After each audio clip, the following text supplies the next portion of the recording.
Good afternoon and welcome to our session, Establishing Effective Ethics Program Practices. My name is Doug Chapman. I'm the Chief of Professional Staff Group 2 within the Program Review Branch at OGE. And primarily my function here today is to introduce the panel members. With us, we have Michael Elston from the United States Postal Service and Christina Spencer and Marcella Goodrich from the Department of Education. Mike is going to talk about how the Postal Service trains a massive workforce that is dispersed throughout the country. And Christina and Marcella are going to talk to you about how they triage financial disclosure reports to ensure that potentially problematic reports are quickly addressed so that any potential conflicts are identified and resolved quickly. These are two, of course, core elements of any ethics program. So these are very important things, and I think they're going to tell us a lot that we can learn from. So without any further ado, I'm going to turn it over to Mike, and he will talk to us about training. Okay. Thank you. I'm going to talk to you about a program that we started at the Postal Service we've been planning it for about a year and a half, but it started in October of last year, called Your Smart Business Moments. And the other name that I have for it that we use internally in the ethics office is Stealth Ethics Training. We don't really want them to know that they're getting training through this project.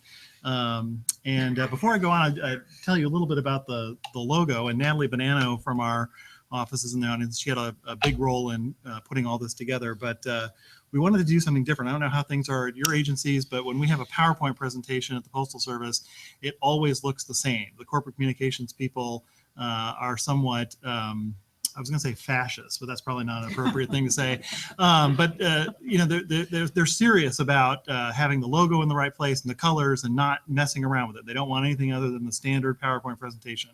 And so I said, well, we're not going to do that for Smart Business Moments because I want to grab people's attention and let them know that it's coming and sort of brand this initiative. And I had to wait for the Vice President for Corporate Communications to retire before I was able to get this to happen. I worked the bureaucratic thing. You know how this works. When she retires, we'll slip it in during the power vacuum. So that's what I did, but this is the logo, and it's about our people, that's the person there, making smart decisions, the light bulb, at work. That's what the logo is supposed to convey. And we had smart marketing people tell us that would work. So the goals of this project were to promote a culture of compliance with all of our policies, business objectives, regulations, and criminal laws. It's not just ethics, it's also about compliance in general. We want to reinforce reasonable, prudent behavior while discouraging illegal, unethical, and wasteful behavior. I don't know how it is for you all, but I rarely leave the office at the end of the day without having it said at least once during the day. People are nuts. They just do things all the time, and we have over 500,000. You count our part-time employees, we have about 600,000 employees. So at any given moment, we have somebody doing something that they probably ought not to do. And then, for those of you who don't know, the Postal Service does not receive appropriated funds, so we basically run off of the money that we earn or the money that we borrow, depending on the time. So it operates like a business. We have a more corporate culture than government culture. In fact, I usually am reminding people when they start talking about the company, hey, time out. We're not a company. We're a government agency. Stop talking like we're a company. But they have that mentality. They have that sort of corporate mentality because they need to bring in revenue in order for the Postal Service to meet its obligation of providing universal mail service to the entire country. So part of this project was to also to contribute to revenue generation and cost savings. There's very little that we can do at the Postal Service that doesn't have an element of one or the other. So the opportunity for us was that ethics training is very narrow at the Postal Service. Less than 2,000 of our 500,000 full-time employees receive annual ethics training. Those are the filers, the 278 and 450 filers, about 2,000 of them. But other than that, if you are in the other 498,000, your ethics training consisted of an hour that you received when you joined the Postal Service, which could have been 5, 10, 15, 20, 30 years ago. So we thought that maybe there was an opportunity there to do something different. And actually, I was at this summit, I think 2 years ago, maybe it was last year, No, I think it was last year. And I was in a session, I think that maybe you were in charge of, right? And we're talking about what is it that makes the difference between employees making the right decision and making the wrong decision. And something that was said in that session stuck with me, and it was that it's the recency of the ethics intervention. And so what I realized after that is for the vast majority of our employees, the recency of the ethics intervention is not too recent. And so the idea was to try to do something that would narrow that gap and give them some information between their orientation and their post-employment counseling on the way out. So that's what sparked some of this. So the other thing is, of course, Postal Service has experienced significant financial shortfalls since 2011, and we don't have a lot of money for new programs. So I couldn't go to the Postmaster General and say, "I've got a great idea. It's going to cost us, $1.5 million. Let's do it." Anything that has a dollar sign in front of it is immediately put on the back burner or in the wastebasket. So I had to do something that wasn't going to cost a lot of money. And then the other things are that, like I said, we're supposed to run like a company. And ethics training is often viewed as boring. Lots of things that I heard from people, I don't know if you hear this from your peoples, that ethics training is boring. That's why these things have bright colors and, distract them, pretty graphics and things. So what are these things, these smart business moments? They're short reminders or lessons covering compliance issues from laws to business goals, and they originate from all parts of the Postal Service. We are delivering them in multiple formats and for multiple audiences to ensure wide dissemination. And the Postmaster General has required them in certain meetings. In any meeting that has more than 10 people is scheduled to last an hour and that involves a formal presentation of some kind. A smart business moment of the day is required for those meetings. It was important to have these originate from all parts of the Postal Service because that's part of how we got buy-in. I didn't pitch this as a solely ethics initiative. I said to the chief operating officer, "You've got some problems with safety, we'll have some safety smart business moments." I said to the HR people, "You've got some issues that you want to get across that are HR related, we'll make a smart business moment for that too." And that's how I was able to get buy-in for this program throughout the Postal Service. And one of the great things, one of the ways I knew it was going to be a success is when our chief operating officer demanded smart business moments before they rolled out. They rolled out October 1st of last year, and starting in August, he said, "Just give me some. I'm going to start doing them on my biweekly teleconference calls." And I don't know, there's like several thousand managers throughout the Postal Service that are on the chief operating officer's biweekly calls, and he started using them before the program even was rolled out. So this is how we generated them. The Postmaster General chartered a coordinating committee with representatives from all 8 of our major departments. The members submitted ideas, as would be expected in anything like this. The quality varied. We took about half of them and used one of the professional writers that was retained by our corporate communications group to make them pithier, to make them easier to understand. And then ultimately, each of the final smart business moments was reviewed and approved by this coordinating committee. And Natalie, how many smart business moments do we have now, roughly? I won't hold you to it. 300. We have about 300 of these smart business moments that we rotate through our calendar that hit a wide range of issues, but the plurality of them are ethics related, which is why I call it stealth ethics training. They know they're getting something that's not lasting very long, and sometimes it even relates to ethics. So this is what I mentioned. There are certain times when they are required under the Postmaster General's memorandum, and as far as I can tell, we're getting very good compliance with this, in part because the leadership really embraced this idea, because they saw it as a platform that they could get some of their messages out, as well as getting the ethics messages out. So I just wanted to show you the website that we developed for this, and so you can see how it works. But here's if you go to our intranet, this is actually obviously available externally as well, but if you go to our intranet, there's a link to Smart Business Moments. There are actually several in several different places to make them easier to find. And this is the website you land on. And if you're looking for Smart Business Moments, you just hit, there's information about them that appears down here, when to use, purpose, all that stuff. But if you just want to find your Smart Business Moment, you go there, and up comes the calendar. And so for today, for today, March 10th, these are the 2 smart business moments, and we let people choose. Everyone's an adult. You can choose one of these 2 smart business moments, and if you click on it, there's a pop-up that has the actual smart business moment here. You can see it's fairly short. It doesn't take a lot of time in these meetings. That was another concern that I had, is if they were too long and we were requiring them in these meetings, people would not want to do them. We wouldn't get good compliance. So we've tried to make sure they're all fairly short. But if you've forgotten to do this, you can just pull this up on your smartphone and read it. If you plan ahead, you can download the PowerPoint slide. The slides that come up, you can just download them and plop them into your presentation. The PowerPoint just appears up there with all of the material on it. Let's see. So that's how the smart business moments work. There's also a calendar. If you're planning ahead, let's say you have a meeting on April 5th, you can go to April 5th and you can see the smart business moments for April 5th there. This one's a good one. It's an ethics related one. I don't know. We have these retirement party flyers that people put up when someone's retiring. About half of them have some sort of problem relating to the gift rules or something like that. So basically what we tell them is, I was generous when we wrote this. We said 1 out of every 3 retirement party flyers. The attorneys assure me that it's closer to 50%. They violate the ethics regulations. Before you post it, run it by the ethics office. There's no reason not to do it. Getting it right the first time saves time and effort.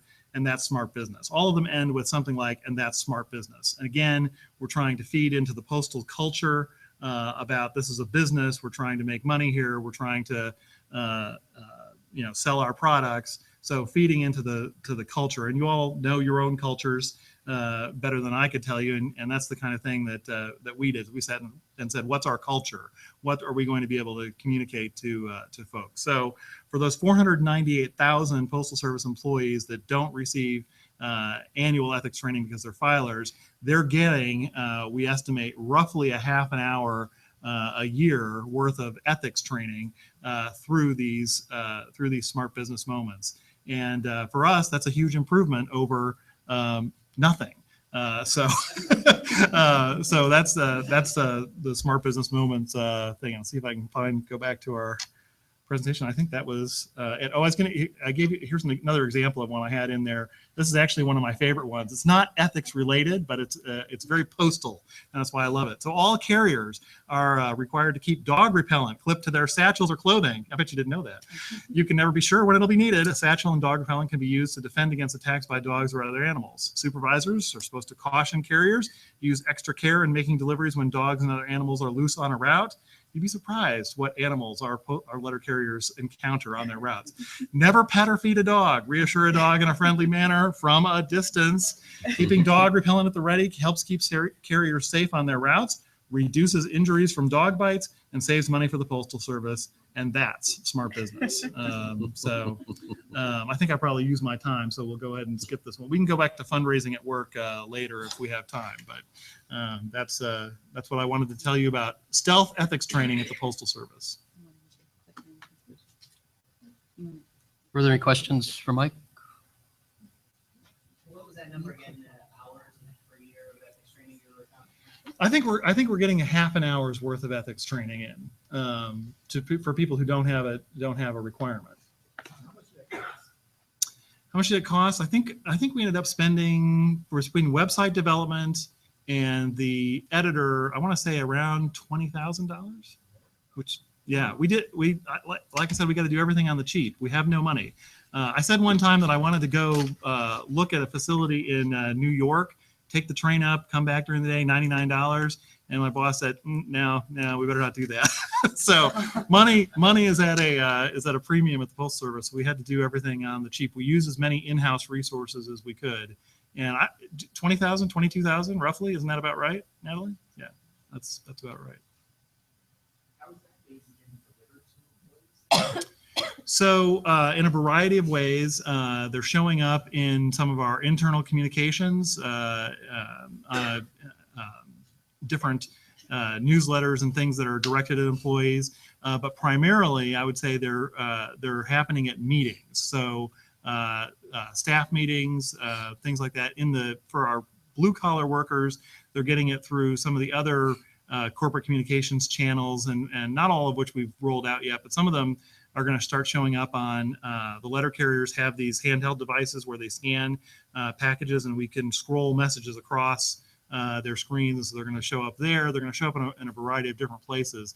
But primarily now they're showing up in training and meetings. So any kind of formal training the Postal Service does for any employee, there has to be a Smart Business Moment at least once a day. So if it's a week-long training, they'll get a day. If it's shorter than that, on a day or half a day, they'll get one. And then at the meetings, any meeting that's more than an hour involves 10 people or more and has a formal presentation, they've got to have a Smart Business Moment. Yes, ma'am.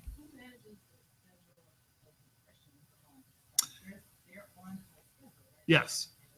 We did 6 months at a time, right, Natalie? Natalie and I just did the next 6 months. Our first 6 months runs out at the end of April, and we sat at my conference room table and knocked it out. We have the list of the 300, and we've got them tiered. The committee assigned a tier to each Smart Business Moment. Tier 1 Smart Business Moments are to be repeated monthly. Tier 2 Smart Business Moments quarterly. Tier 3 at least once a year. And we also shift around the messages. So, for example, in planning for the period April to October, or April to the end of the year, I guess we did, May to the end of the year, we shoved a bunch of Hatch Act ones into the 3 months running up to the election. We thought that would be a good time to do it. December, not so helpful to have a Hatch Act Smart Business Moment, so we didn't have any of those in December. But we looked at the calendar, tried to figure out what would make sense to do it, and we did it. It took us an hour and a half, about roughly, to knock that out for 6 months and to distribute them across the calendar. So, but we tried to put some thought into the timing of the different messages. Yes, sir. You said you had 300 of them. How long did it take you to produce that entire book of business moments? It took a while. I'm not sure how many employee hours it took, but we started developing them when the coordinating committee was chartered, which would have been in September. It took us about a year. We had some interruptions. We had a cyber intrusion, not as famous as the OPM cyber intrusion, but it still caused a lot of disruption for us and took us away from some of the proactive things we were doing. But over the course of the year, the committee met several times. The committee, each member of the committee enlisted people in their organizations to draft up. I think originally we told each committee member they had to do 30. They had to bring 30 back to the big committee from their organizations, and we just worked through them and polished them and got them into shape. We used existing AA resources to get them onto the PowerPoint slides and the PDFs and things like that. So we tried to use existing resources. But I would say that it took from the time that our leadership said, yes, it's a go, to the time we rolled out the website and the PMG's memo, it was a little less than a year. Yes, ma'am. So this doesn't replace the training requirement for those who are required. It does not. I will tell you a secret, if we can keep it to ourselves and to all the people that are watching streaming. I did, when I met with the officers to pitch the program, I told them, I said, if this works, I will count this as a portion, and I was very vague about what portion I was going to count it as, that I would count it as a portion of the officers' ethics training. I got several votes just on that basis for that bribe that I gave them. But no, for the vast majority of them, it doesn't replace any of their annual ethics training.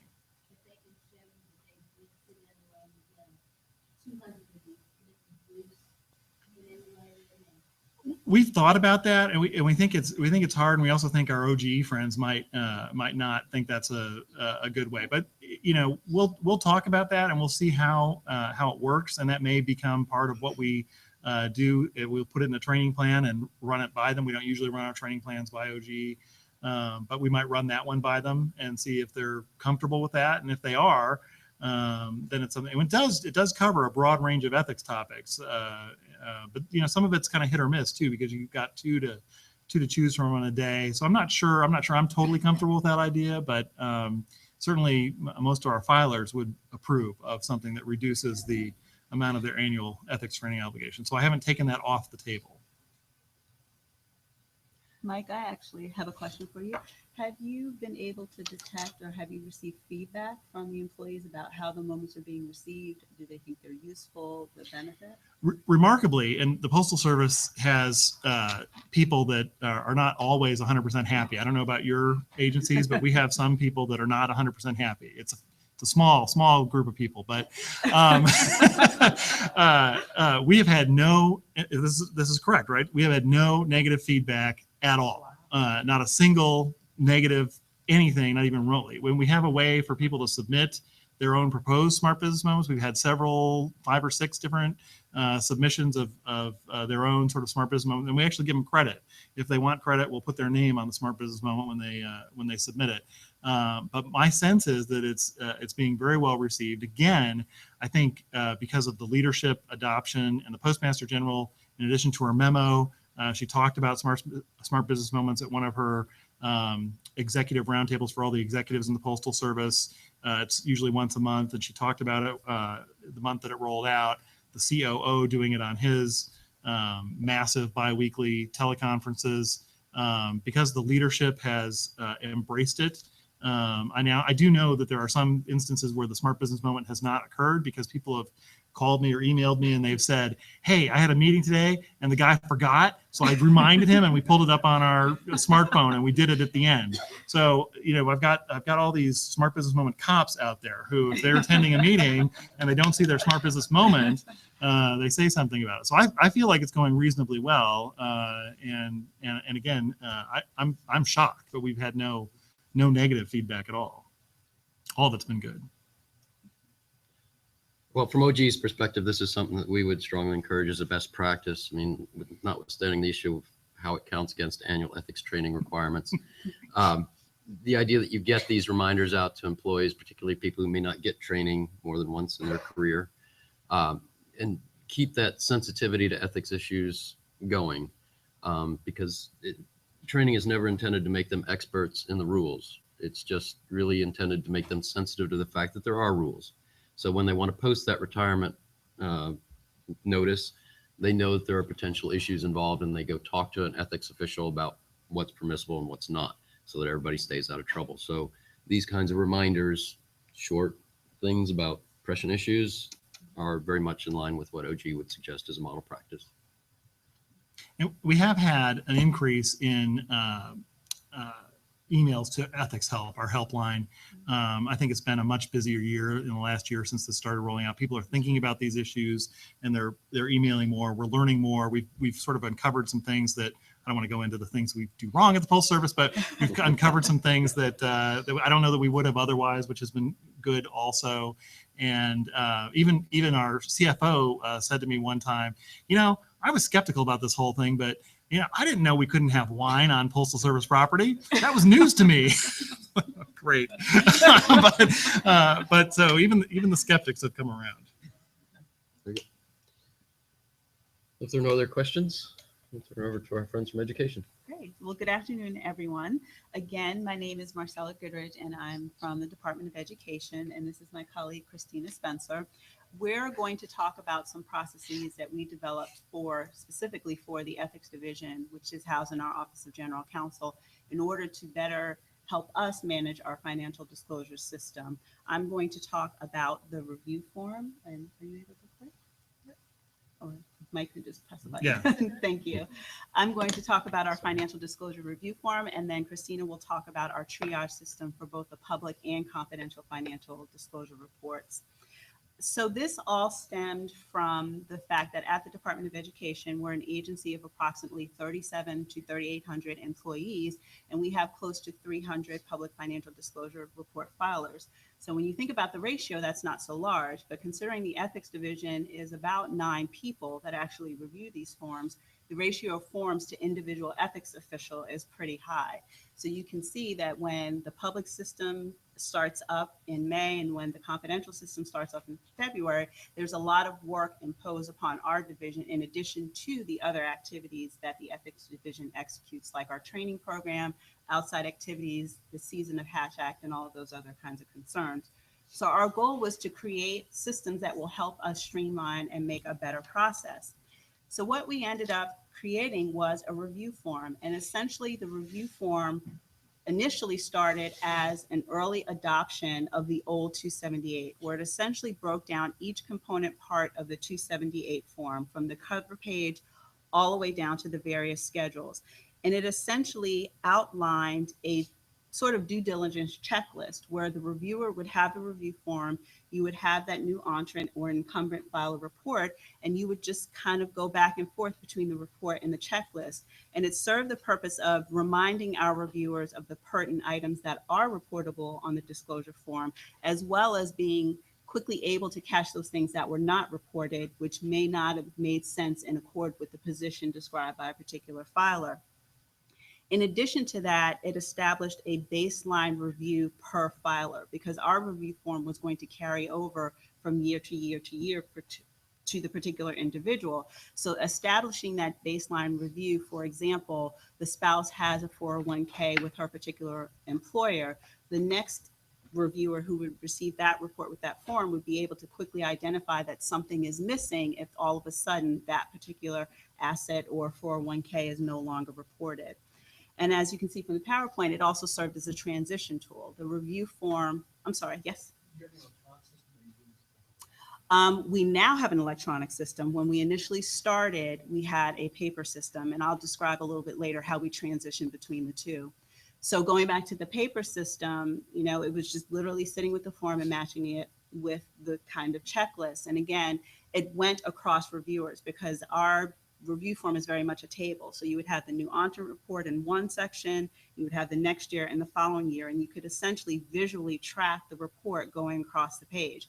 So sometimes reviewing the reports for us, if you have 100, because we're such a small office, things are blurred, and things that would normally strike another reviewer don't necessarily come out at us just because we have so many forms to review.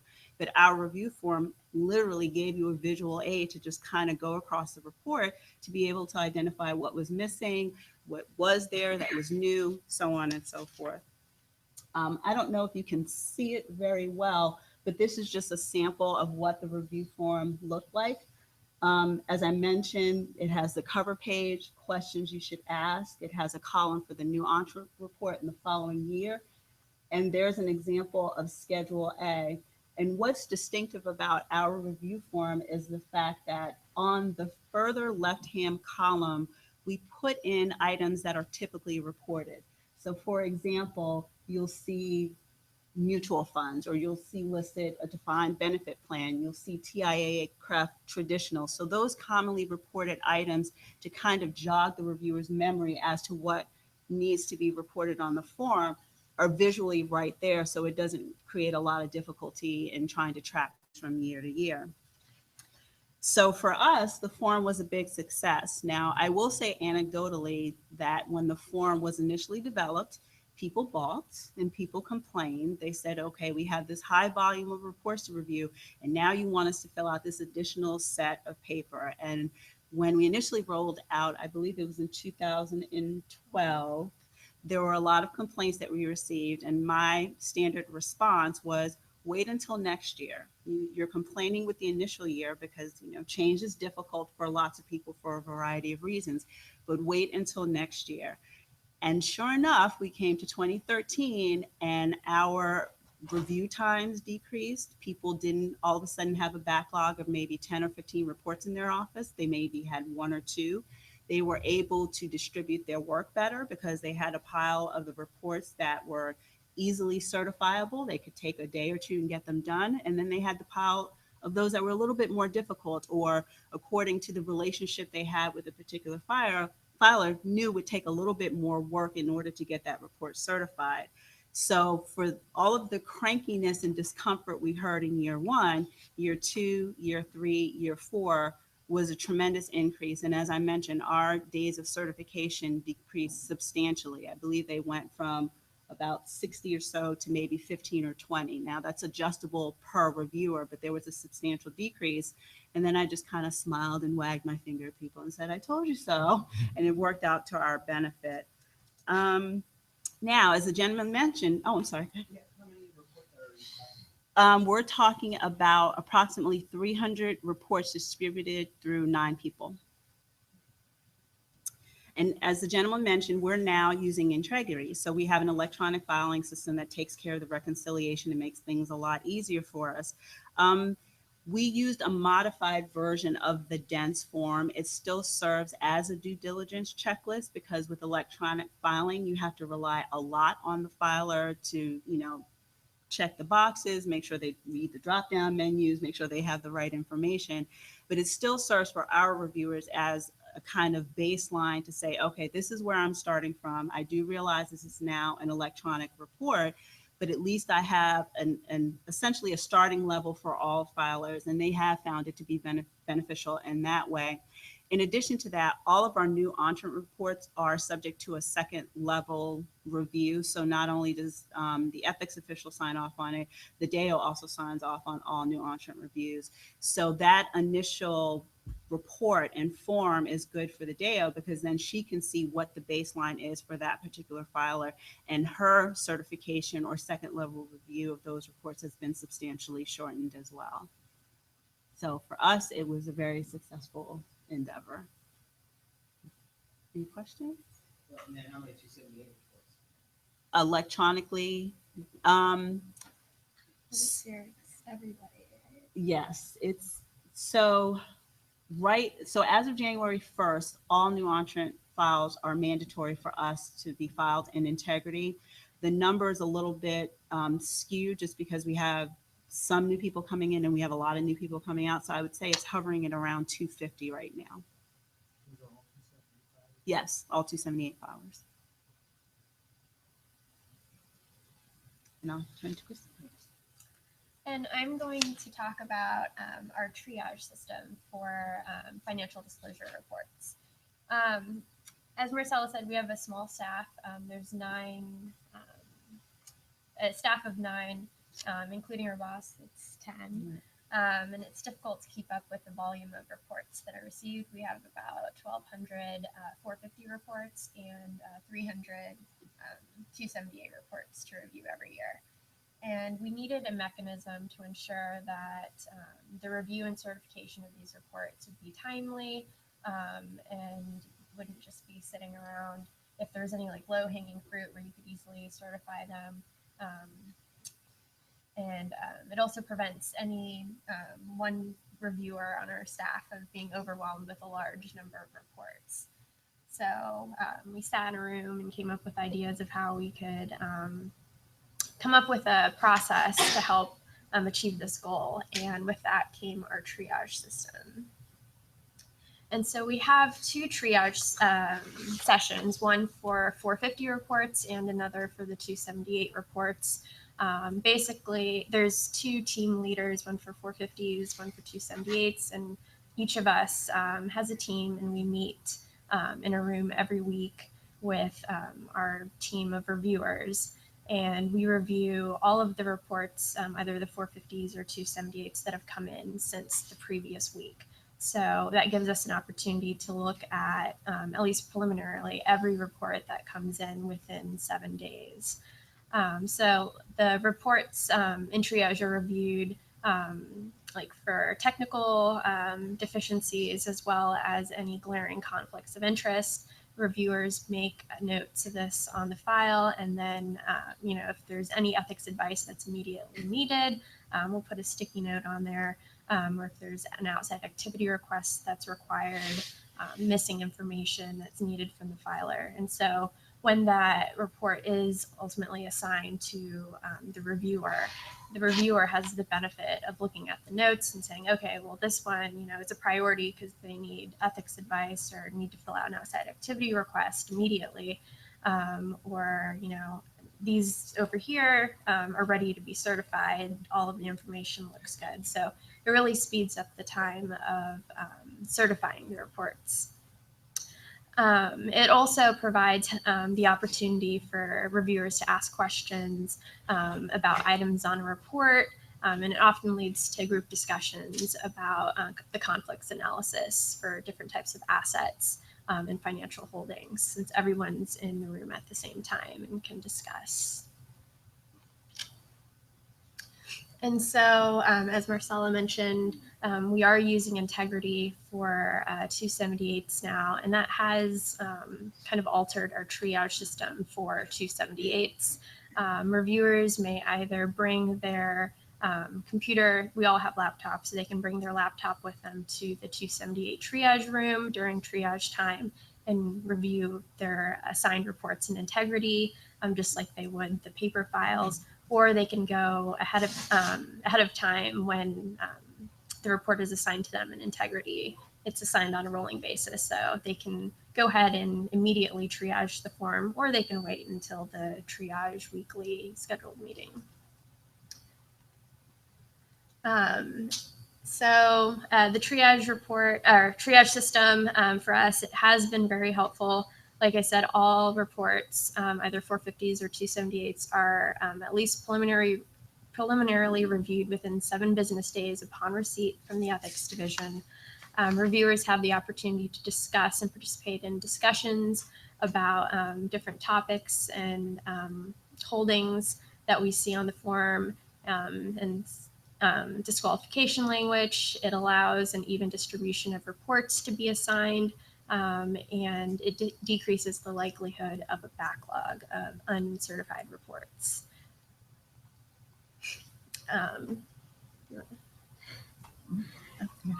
So I know you've only recently started using Integrity. From understanding what you were doing currently or just doing, will Integrity ultimately lead you away from the form itself? In other words, because it will compare features and it won't require you to year-over-year compare the report form against the review form. That's correct. That's correct. So for our purposes, the review form is really targeted to the new entrant as soon as they come and arrive at the agency. And what is your plan moving forward? You mentioned that the new entrants are using Integrity. How are you actually going to do it through attrition or? Well, we actually were pretty forceful. We wanted to make it mandatory as soon as we had the system up and running, but we also realized that we had a group of employees who were terminating, who had never, used an electronic system ever. We rolled out Integrity starting in February or March of last year, and we made intensive efforts to train people, to get them comfortable with the system and warn them ahead of time that it was going to be mandatory. So you might as well get used to it now. And that's made all the difference. And the new entrants coming in, they don't know any better, so they just kind of go along with it. We did make some provisions for termination filers, depending on when they terminated. If they never decided to participate in the Integrity pilot, we didn't think it was fair for them to have to, file that one termination report in the system. It just didn't make sense. Yes.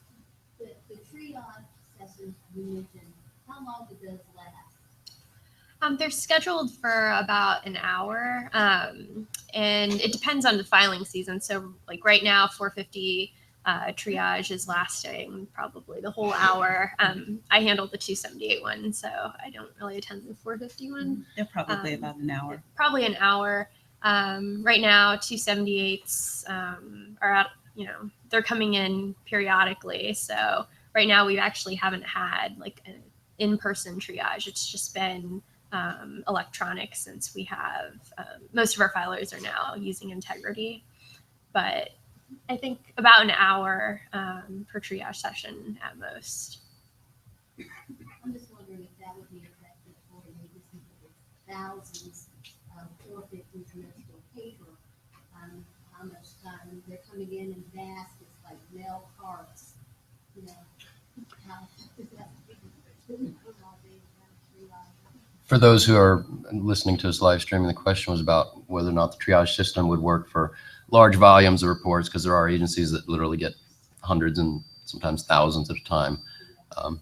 And the 450 triage, so we have a large number of 450 reports compared to the 278 reports. For 450s, we actually break down after their triage, we have 3 separate boxes.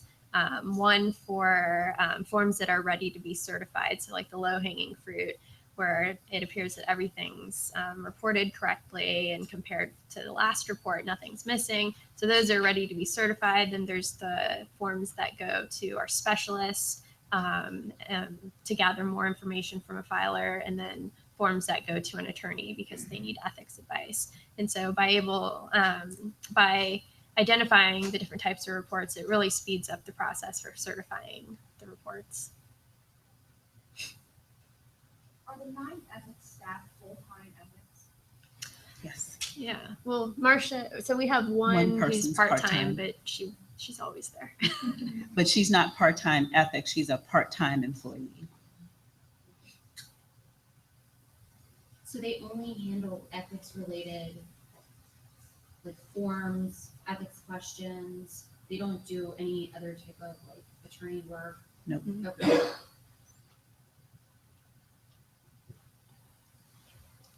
One follow-up question. I know you don't do the 450s, but do you allow your filers the option of filing the 450A?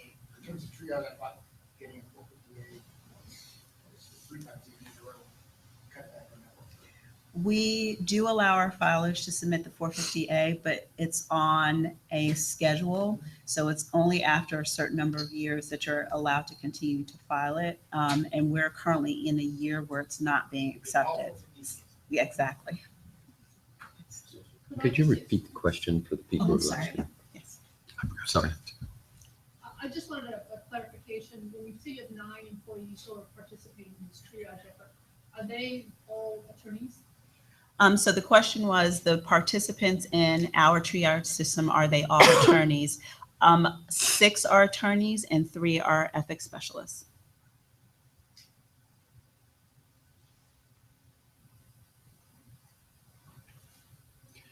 I would say OGE is aware of the burden that financial disclosure is on ethics officials. No question about it. It's a big part of the program.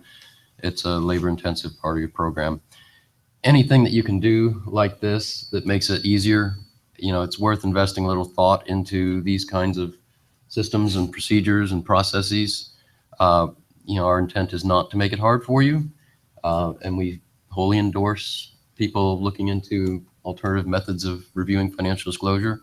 So any kind of creative process like this that gets you through that hurdle of reviewing financial disclosure, if it works for you, and what works at education might not work at your agency.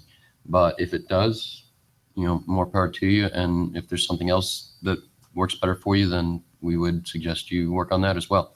Sir, you had a question? For education folks, are you guys, I don't know anything about grades. Are you decentralized or are you all here in the area? So the question is the Department of Education's ethics program centralized or decentralized? It's centralized. So we're also dealing with 10 regional offices as well as headquarters in Washington, D.C.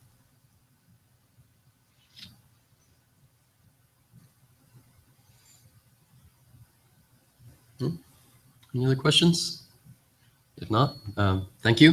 And we hope you found it useful. Thanks.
Good afternoon, everybody.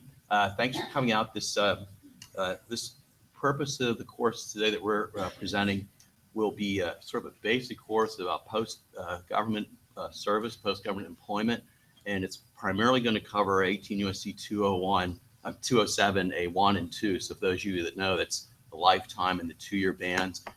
We'll mention a few other things, but our focus is going to be on those main pieces of the post-employment law. There's already been during the summit a piece on seeking employment. There's been a piece on 207C, 207D. So we're not going to be offended if any of you gets up and walks out thinking that you don't want to be here for the basics part. You can go ahead and do that now. We're not going to be offended. So we have a great crew assembled here today. I have to my right Kim Sikora Panza from the Office of Government Ethics, and she's going to talk about. She has a great chart. One of the great things when you're lucky enough to be on a panel like this, she gave me this chart, and there are spilling some beans in advance. There are some exceptions in 207, and some apply to 207C and not to 207 A1 and A2. And her chart tells you these things, and that's, I think, part of the handout. And she'll talk about some of those exceptions today.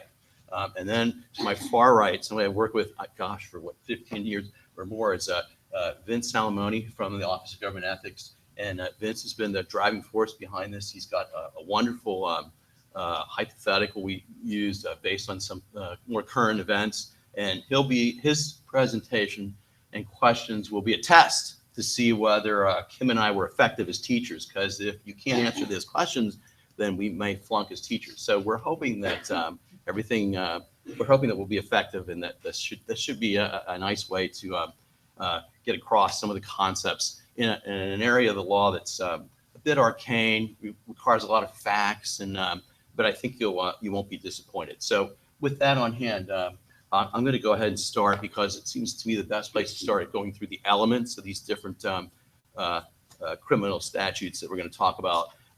And so I start off with the roadmap, I guess. Bear with me. My technology here.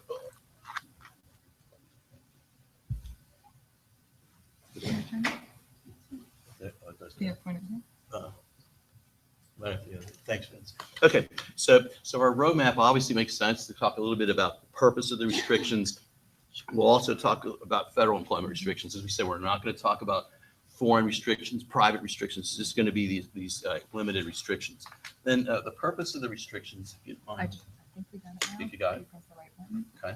There we go. Is that good? Thank you. Yes. So the purpose of the restrictions, there's if you look at 2637, it's an old part, but it's still valid for certain reasons. That's a great summary of the purpose of the post-employment law. And they talk about, obviously, one is to prevent conflicts of interest. One is to promote economy, both in terms of making the government more efficient, but also explaining to the private sector, when our people leave, what the post-employment laws are. Obviously expands opportunity, employments in the federal government. And finally, it preserves public confidence in government integrity.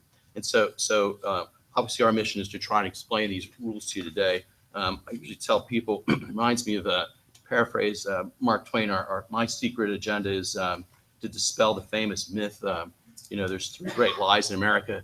Darling, I love you, the check's in the mail, and General Counsel, may I help you? So we're going to try and help you today, and that's our goal. So now we're retired at last, and we're getting ready for the transition, because remember, we're going to have, unfortunately, I don't even want to tell you how many times we've been through this, but we have people coming in that a lot of people are focused on, but we got a lot of people that are going to be going out. So we want to be ready to brief them. We want to be ready at least for the very basics of A1 and A2. So we have statutes that are interesting, because if you, in the post-employment law, there's nothing there that says you can't get paid once you leave the government, unless we go into something like the Procurement Integrity Act. But there's nothing prohibits acceptance of payment, nothing that, it's meant to curb switching sides, and it may restrict the scope of what your people do. But for example, if you talk to Koreans, I work at the Department of Defense. So the Koreans have come to me and talked to me about what we do. And they say, well, if I go work for the Defense Department in South Korea, and then I go into industry, they can't go to the defense ministry. They just have a flat out ban. But Congress here said, no, we don't look at it that way. You can go work for any defense contractor, for example, but we're going to restrict what the scope of your activities are, because we don't want you to have a leg up. We don't want you to be as an employee representing someone on behalf of another, where you have some kind of insider knowledge that others don't have. And so that's where they've come up with some of these, what they call representation restrictions. And the representation restrictions come about by way of common law. And they'll say, well, you have an employee-employer relationship. So you are representing your employer when you're going about doing certain things now that you've left the federal government. So what these restrictions are, there's what they call the lifetime ban. There's another that's referred to as the 2-year ban. There's a 1-year ban, which has been covered in another summit. And then there's the Obama pledge. That was the first thing the president signed when he came into power. All of these deal with representation restrictions, and I've tried to put them in one place because for those of you that are relatively new, because I was sat in your shoes once upon a time, you're like, it's overwhelming. So you want to try and keep everything in one place. That'll help you. So we're going to start with the lifetime ban. For those of you that give briefings to your officials when they come in, you don't want to scare them to death. Usually when I sit there with the handout, I'll say, well, I have an old boss that said you have to start looking somewhere first. So we start with seeking employment when we start our briefs, and then we don't have to jump right into, because most of these people come in, they go, what are the restrictions? They know there's something going on, and I don't want to scare them off because this sounds really harsh. This is 18 U.S.C. 207 and 18 U.S.C. 207 A1 specifically is what this is, and it's referred to as the lifetime representation bans. I've left, I'm now working for some company, and I'm going to be representing the company back before the federal government. So what are the elements to create this lifetime ban?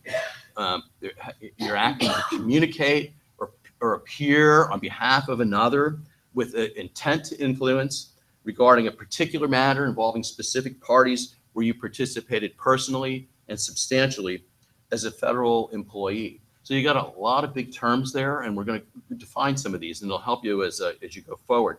And the important thing is that you can do what they refer to as behind the scenes. You can leave and you're at the company, and you can say, well, you can call, Vince, you can call Kim, but you can't be the guy that actually, you can tell people what to call or who, but you can't be the guy that does the communicating. You can be on the phone, writing the letter, those kind of things. That's what the part of what the representation band's about. And you're going to see this now. We talk about, first off, the communication or the appearance. How's that defined? And OGE, when it first came out, I think you saw a lot of groans throughout the executive branch because when Rick Thomas did that, it was about, 100 and some pages, but it's full of great examples in there. And over time, you'll find there's some great answers. So for example, in 2641, which is in 5 CFR, which is the reg that proposed one, they define these terms: communication, oral, written, electronic communication that a former employee intends to be attributed to himself. Okay, pretty broad stuff.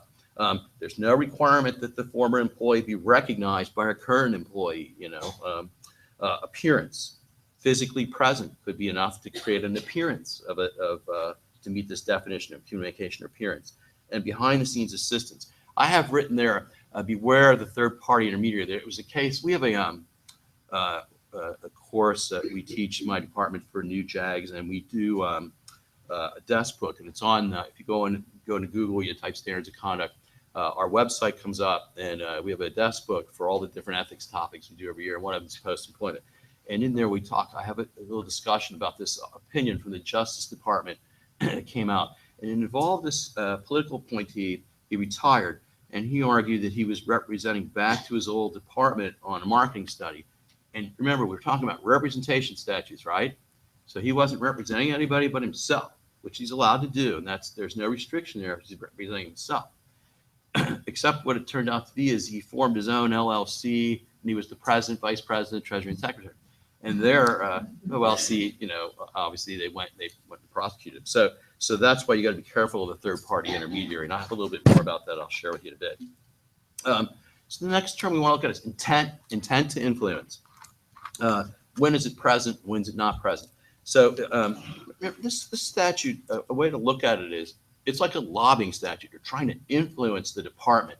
That's where it'll get you in trouble. So when you're counseling your folks when they're leaving, keep that in mind, because that's really, that's, I think, the heart of what this is. So look why I say that. When is this present that we're going to have an intent to influence? Seeking a government ruling, a benefit, approval, or a discretionary action that affects it would be caused because we're looking for a government action in a matter involving a claim or controversy, very much like the 18 U.S.C. 203 and 205 if you sat in on those sessions. When's it not present? You know, you just want to get an application for somebody making a routine request that's not involving a controversy, maybe nothing that's a dispute, something that's not requiring the government to take some discretionary action. Where when I always cheers everybody up, I say, well, look, X is retiring. You're allowed to go back to the party. You're not trying to conduct any business. It's okay. You know, it's not, that's not intent to influence. You know, always have to try to say something positive, right?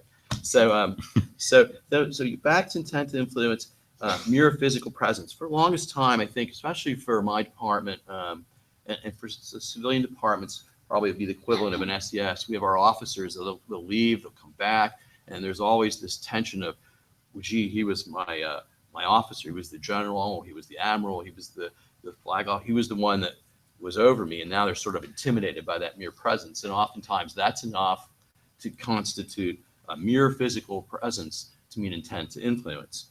But to let you know, again, the magic of 2641, they give you some factors to look at. And if you specifically look at 2641-201D, not one of these factors, it could be some, all, one, but these are the factors you can look at to determine, gee, is this a mere physical presence, or do any of these matter? What's their role? What's the role of the former employee?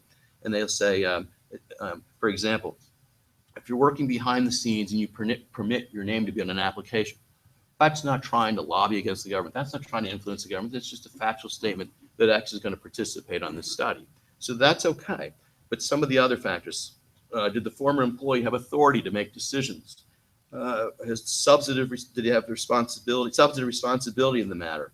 I'm just trying to read these off. Was his presence relatively prominent in the matter while he's present?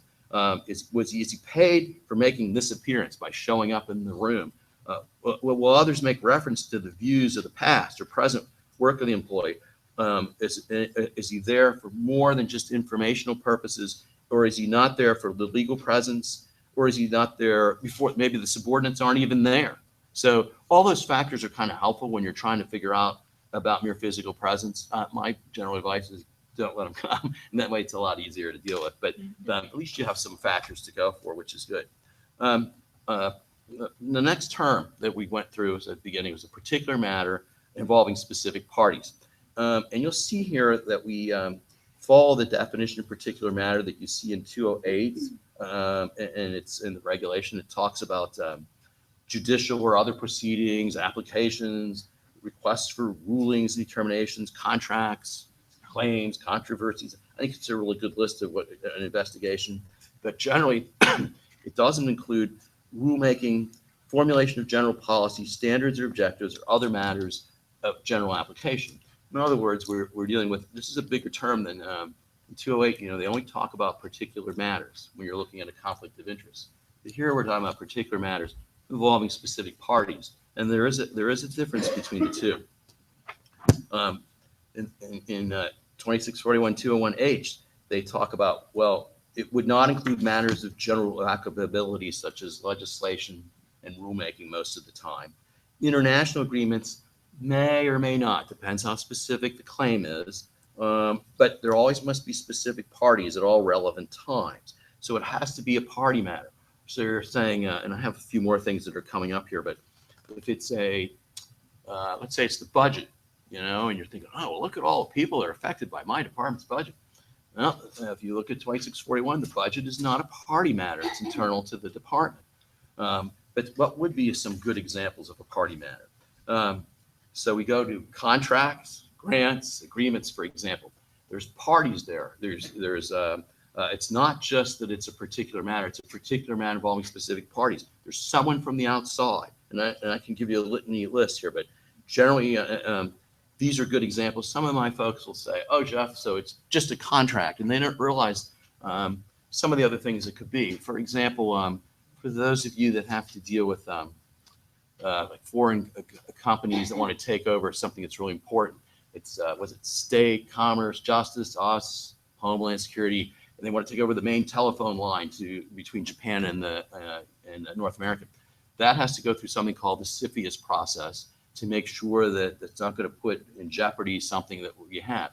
And in the course that these are cases involving outside parties. So any of my guys that involve CFIUS, that's going to be a matter involving specific parties because we know who the parties are. We know who wants to buy the rights to take over the telephone line. So it has to be outside parties most of the time. That's going to be what we're dealing with when we talk about a particular matter involving specific parties. Sure. So looking at, for example, procurements, I always get a lot of questions because we'll have people who work on the planning part of procurements, and sometimes that involves, sending questions out into industry, like requests for information, things like that, and then people leave and want to work for someone who's interested or proposing. Can you speak a little? Sure, and that's a perfect segue. I'm getting into this. My only point going up to here is it's not just a contract. It would be a party matter. For contracts, what you're really looking at oftentimes is what they do in terms of the contract itself, what's personal and substantial. And I think I cover this in a little bit. We talk about personal is they're the two elements that one's significant and one's direct and one's what's significant to the matter. And I'll get to that. That'll help you a little bit more. We can always talk offline. But her question that for those of you that didn't hear is how far do we go? What constitutes personal and substantial participation in the contract? This section, actually, what I'm talking about here in 201H5 deals with really more the question of the contract and whether there's a renewal. Because a lot of times what people do is they're thinking, oh, well, it's a renewal, therefore it's a new matter or a different matter. Not so fast. What happens here sometimes, the reg gives you really good guidance. They'll say it's the exact same contract and all they're doing is changing the cost. That's not enough. The more you have in terms of a different change of cost, the more you have, it's a different location, the more it's visible as a different matter. Well, in other words, it's the exact same contract, exact same parties, and all you're doing is changing the price. That might not be enough. So that's what I talk a little bit about on this slide. But generally, the contract itself is a single matter. And then it could very easily be that an individual delivery order or a task order could be a separate matter. For example, I had one the other day where the contracting officer on the task order was different than the contracting officer in the contract. So clearly there were two different matters. And there's other ways to look at that. But I would commend you to look at the reg because there's a lot of different examples. Or the reg also talks about when is it that the contract becomes a contract? Is it at the very beginning, which kind of gets to one of your questions. When is it that in 2641 they have a nice description of when is it where it's actually just, is it too preliminary even to determine that? And the reg is very helpful. Another area that's important when it talks about party matters, I always thought, when I started in the government, I was reading this literally, and you'd say, well, okay, Jeff says it's a particular matter involving specific parties. Okay, well, I changed the parties, so it's different, right? That's the way you read particular matters involving specific parties. Not so fast. What happens here, there was one of the, you go into the annotations of the U.S.C., one of the few cases involving that they cite in any of these criminal statutes here in Post 1 was called Medico. And in the Medico case, you had the Army was taking 3 bids, and the 3 bidders show up, and one of them went bankrupt. So the Army officer that was there goes, I got a great idea. I'm going to retire, and I'll go step in the shoes of the bankrupt. And so to him, it's a different matter, right? Well, so they go to federal court, and this is where I say this. They say, you're not reading this right. Just because it's a different party doesn't mean it's a different matter. As a matter of fact, you're supposed to read these terms together. By doing this, you're still violating the law because you have to have a party. It has to be have parties to make this a particular matter. There has to be a party matter in order for this to work. So therefore, now that you switch sides, you're violating 207. So you better stop doing this. So that was sort of enlightening to me because I didn't really think of it as I thought I could have a different. And that's what that case is really supportive for that concept. What would constitute before an employee of the United States government? It includes any current federal employee, and the area where this comes up for us is public commentary. Our guys, they go to California or wherever they want to speak, or they want to get the moderator. And this is so easy to overlook. And a lot of times we sit down and we're given the post-employment brief, and this is the one that comes up far and away the most.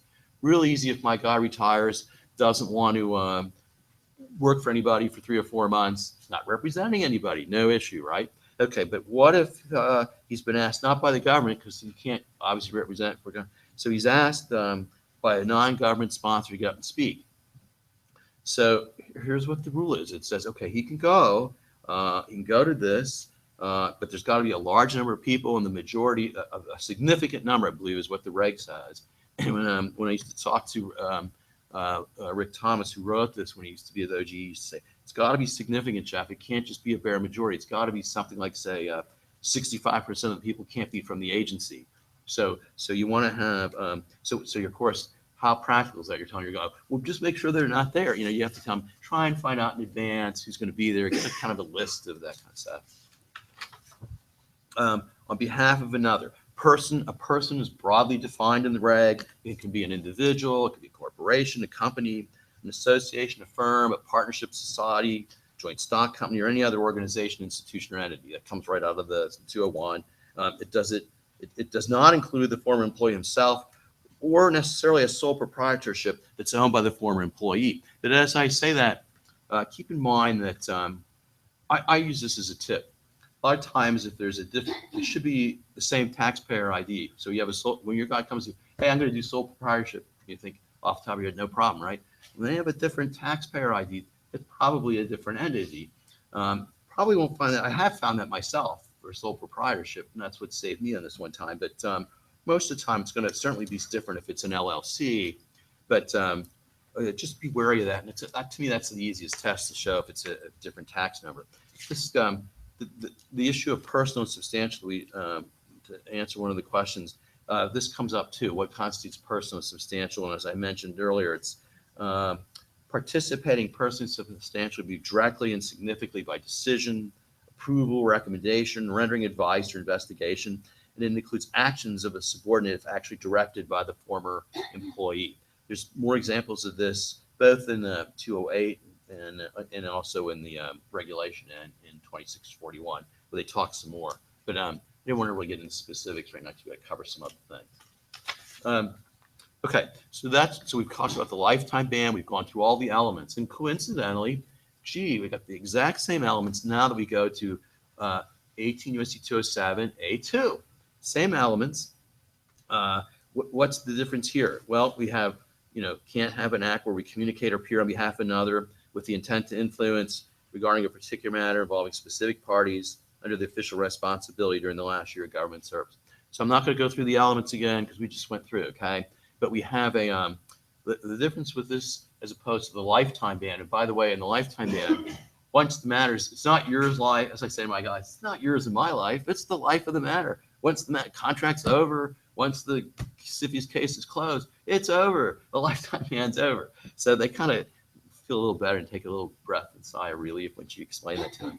Here, this is for a senior official where they're supervisor, this 2-year ban. And what it says is if you're representing someone for, and you go to leave, you have a 2-year representation ban on matters that were pending under your supervision during your last year of government service. A little tricky because it depends how big or small their office is. So I've had ones where they're real big and they want to survey their people to figure out and they define particular matters and try involving specific parties. Other times it's just broad policy matters. Other times it's a small office. They all know what they're doing. But that's the trick to A2 is trying to figure out what was all pending under their supervision during the last year they were here. Some of these, I really love these representational restrictions. What could they, what would this be? What would be official responsibility? They talk here in the regulation, direct administrative or operating authority, whether it's intermediate or final. I love this when they make a recommendation is enough to trigger this. And either it's exercisable alone or with others, and it's either personally or through subordinates to approve, disapprove, or otherwise direct government action. Acting, if you're acting, the official responsibility may be affected. Now we get to my favorite too. I've seen these. Well, Jeff, I was on leave, so I'm not affected by this at all. Nice try, right? Still matter pending under your supervision. Or, I disqualified myself. Nice try. Still a matter that was pending under your official responsibility. So I like hearing that. I have a question about Can we hold off? Because I know we want to cover some other things. So then we can, if we have time at the end. Okay, so those are the heart of what we're going to be talking about now. We've done the A what we refer to as A1, the lifetime ban. 2 is the ban where it's a 2-year representation ban on a matter that's pending under your supervision during your last year there. That's the difference between the two. And after Vince and Seth and I talked about this, I just feel it's important that I close with trying to make this complete, because some of you are sitting here going, okay, I'm new. I want to make sure I have everything in front of me, knowing that we're not going to go through these elements. There is yet another representation statute, 18 U.S.C. 207C, and it provides that there's a cooling off period for certain people that make a certain amount of money as base pay. I think it's $160, $111, and 50 cents. And if they make that or more, they are subject to this cooling off, but they can't appear back before their department for a year. And so you want to think about that when you're analyzing this, or you're meeting with somebody. I think it would be negligent for me just not to mention it at all, that it's out there. And it's a cooling off. For our department, it gets very complicated. We're really big. We have separate components, and I know that a lot of departments don't have that. So I have guys that are dual-hatted, and then ends up they have to they'll be limited when they represent back the two things. The other part, and someone mentioned this, there's something called the Procurement Integrity Act, and in there, that's the one statute that if you're in one of 7 positions, one of 7 activities, you can't be paid for a year, depending on the last time you served in one of those roles. And that's the one compensation restriction that I know of. And it's something else you want to think about when you talk to your guy and he sits there and says, well, I was the program manager, or I was on the source selection board. They're sort of buzzwords to go, oh, now I'm going beyond 207, and I got to be sensitive to the Procurement Integrity Act. And finally, there was the executive order, the first action of the president, 12490, which has the pledge. And it applies to all your political appointees and extends that 1 year cooling off to 2 years. And it also says that no former political appointees, nor for the military, the 07s and above, can lobby current political appointees in the executive branch until the administration ends. As I said, I want to hold questions off because I want to make sure that we are able to cover everything. And so with that done, I'm going to turn this over to Kim, who is kind enough to talk about certain, not all, but certain exemptions that relate to 207A1 and A2. Kim? Thank you, Jeff. So I'm going to cover the exceptions that are in 207. Now that's a little bit of a misstatement because the statute proper, 18 U.S.C. 207, has 8 enumerated exceptions.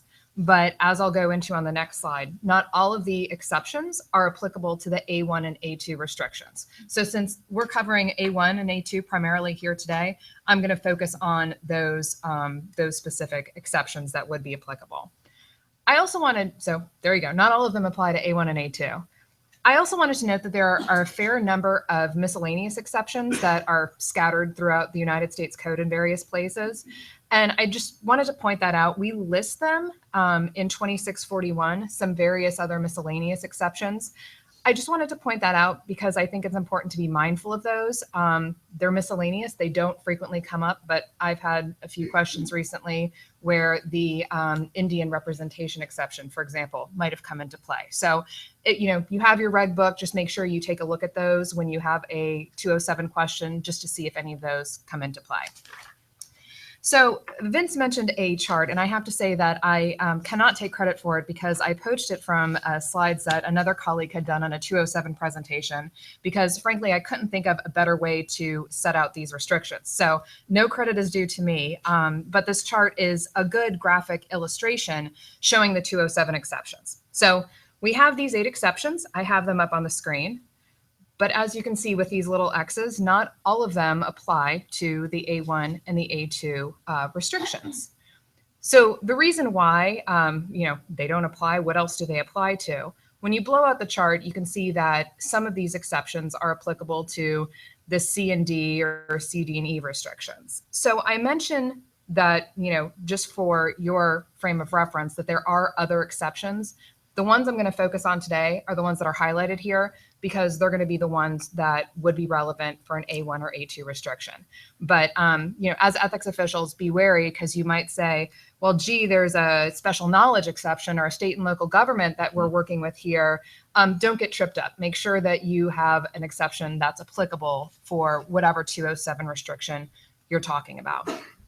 So I'm going to briefly touch on the exceptions, but before doing so, because I think it's helpful to think about how they're set up, I wanted to just give a theoretical framework for thinking about them. Most of the exceptions are content neutral. So we don't care what the communication that the employee is making, the substance of it, the content of it. We care about other non-content based criteria. The content-specific exceptions focus on the content of the representation being made. Most relevant here is the science and technical knowledge exception. I point out the two different distinctions because I think the content-specific ones are can be a little bit trickier to use because when you're actually getting into the guts and the substance of what someone is saying in a communication, there can be, human tendency to talk about other things or things like that that might make you step outside the bounds of the relevant exception. So if an employee is seeking to rely on that, it's important to sensitize them to that concern. First exception is the J1 exception. And the 207 A1 and A2 restrictions don't apply to activities, engaging in activities on behalf of the United States. So you'll see that this also extends to activities undertaken and carrying out official duties as an elected official, but I'm going to focus on the on behalf of the U.S. because I think that's most common and most relevant. So an employee engages in acts on behalf of the United States when he serves, we say, as a representative of the United States pursuant to a specific agreement with the U.S. to provide representational services. So specific agreement and representational services are going to be kind of the two critical parts of figuring out if a J1 exception applies. IPA, right? Your Personnel Act agreement. Agreement, represent the government, right? Right. And so, the idea behind this exception is we want people who are reemployed by the United States or another agency to be able to do their job and maybe talk back to another agency. And it's also that we want people to be able to provide representational services if there's a specific agreement. One of the examples we give in the regulations is a former employee leaves, goes to a law firm that's then hired by the agency to provide representational services in the litigation matter, for example. So there we have the contract, the representational services. So this J1 exception would be met.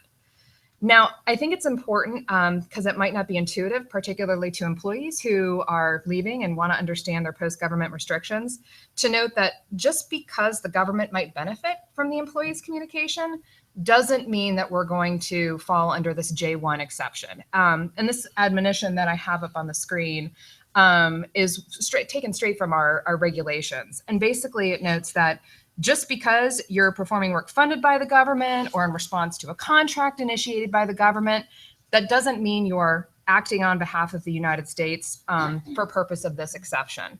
So I think that it's definitely important to make sure that employees understand that because I think, a common misconception might be like, I'm going to go work for, this government contractor. So it's cool. Anything I do is on behalf of the United States because the U.S. wants this.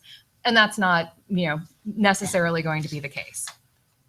Moving on to J3, under this exception, a former employee won't violate 207 if the communication or appearance is on behalf of an international organization in which the United States participates, if the Secretary of State certifies that the activities in the interest of the United States.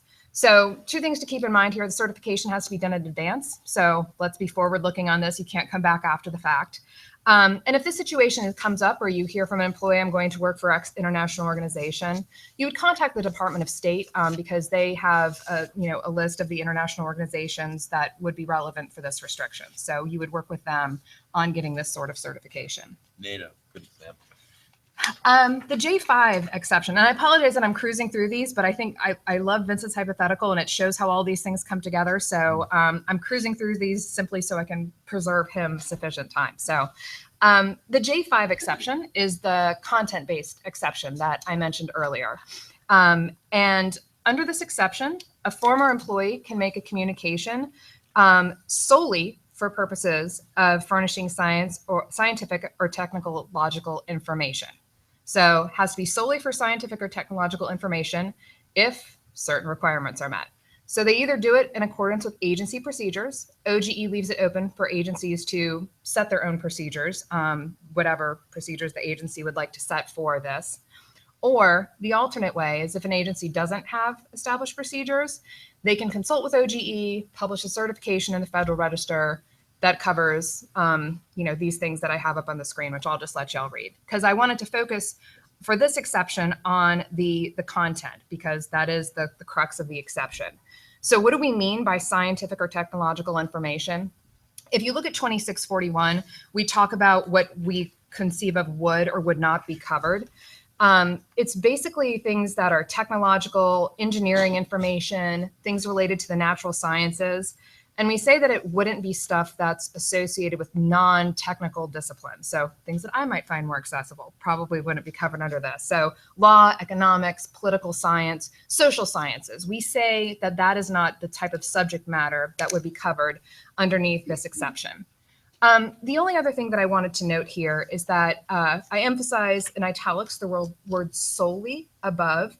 The content does need to be solely for that purpose. And while OGE has recognized that there might be some incidental remarks, a person doesn't open their mouth and start talking computer code, for example. So there might be some incidental remarks that are made that, those 3 words might not be purely scientific and technological information. It's important to keep in mind that the thrust of this exception is making sure that the primary content that's communicated is science and technological information. So I think that it's helpful to keep in mind, even if incidental, non-technical remarks are okay, this exception is to allow for free exchange of information, not advocacy. So an employee would, potentially be stepping in it if all of a sudden they start advocating certain points of view, because that's not scientific or technological information. Next, the J6 exception. This is our testimony under oath exception. So a former employee can give testimony under oath or statements required under penalty of perjury. We do, however, have an expert witness limitation. So if somebody's covered by the A1 restrictions, they can't serve as an expert witness in connection with that particular matter for anyone other than the U.S., except pursuant to a court order. So just 2 things I wanted to highlight about this exception. The under oath is basically we contemplate that it's in connection with a court proceeding, judicial, quasi-judicial, administrative, some other legally recognized proceeding. So people can't just walk and be like, I swear to tell the truth, and avoid 207 restrictions entirely. The other thing about the expert witness limitation is we specifically distinguish a subpoena from a court order. So someone may be subpoenaed in a case to appear as an expert witness or by a party to appear. That is not a court order that we would contemplate would satisfy this requirement. And similarly, courts sometimes qualify someone as an expert witness. So we'll issue an order saying, Jane Doe is qualified as an expert.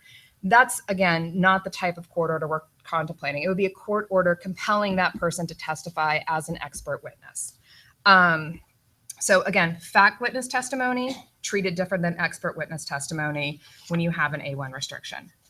Finally, can cruise through this one pretty quickly. It's the presidential waiver exception. And as you might imagine, it's a pretty rare one. I just want to mention it because, again, since we have a limited universe of exceptions that are applicable to A1 and A2, it's out there. This applies to employment at government-owned contractor-operated entity with which a person served as an officer employee immediately before government service. So I had to read that because it's a little bit of a mouthful. There's also a slightly different provision for someone who was previously employed at one of the national labs. But this is a pretty highly technical one. No more than 25 current employees can hold it. Certification in the Federal Register is required. Recipients must prepare certain reports to the president and OGE. So it's out there. I'm not saying it might not be relevant. I can fairly confidently say it's not likely to be relevant for any given 207 analysis y'all might be doing. So again, with this chart, the highlighted rows are the ones that are bolded, are the ones that are exceptions applicable to the A1 and A2 restrictions. So I highlight those again just because, I like cheat sheets, and this is one I keep handy because I want to know what might be relevant for an A restriction. So with that, I'll turn it over to Vince. You can drive on this or on the keyboard. Okay. Good afternoon, everyone. In a moment, we'll begin sifting through a 207 scenario involving Dave, a federal government employee. You should all have a one-page fact sheet to help you follow today's hypothetical. Before starting, I just want to make a couple of things clear about Dave's post-employment situation. Dave did not serve in a position that made him subject to any of the presidential pledge restrictions, so you don't have to worry about those. He was not a senior employee, nor was he a very senior employee, so you don't have to worry about those. Dave was going to contact private counsel about his post-employment activities, but he now believes that ethics officials know a lot more about these laws than their private sector peers. And he doesn't have to pay us. That's probably the reason why. That's probably the reason why. Let's start by taking a look at our federal government employee, Dave. He's excited to leave government service, apparently. Dave calls himself a mover and shaker in the cyber world. At least that's what he says on his social media page. Dave worked for the U.S. Cyber Command. He left government service on March 1st, 2014. So what does that tell us right from the very outset? Anybody? More money? I would hope so. It at least eliminates one of our post-employment restrictions that we talked about, and that is 207A2. That's correct. Dave was also a senior software developer at the Cyber Command. In that position, he developed technical specifications. He also ensured contractors complied with specifications for antivirus software to be used by the federal government.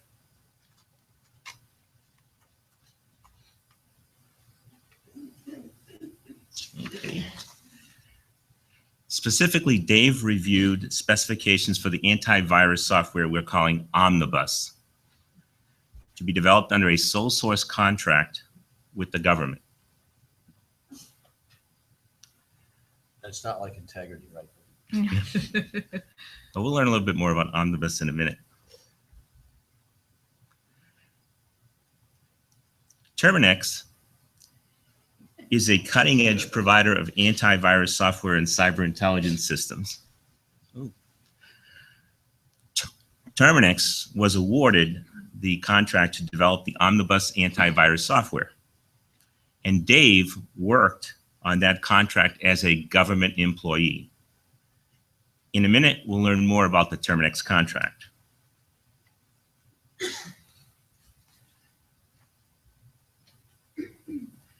Dave now works as a senior software developer for Terminix. Okay. Here are some facts that you should know about how the Terminix contract came into being. Cyber attacks and cyber espionage by unknown hackers was increasing tremendously in cyberspace.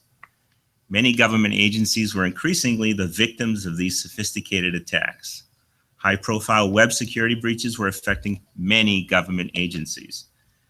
American companies such as Target to Twitter to Amazon, to name just a few, were being breached and their sensitive data was being stolen.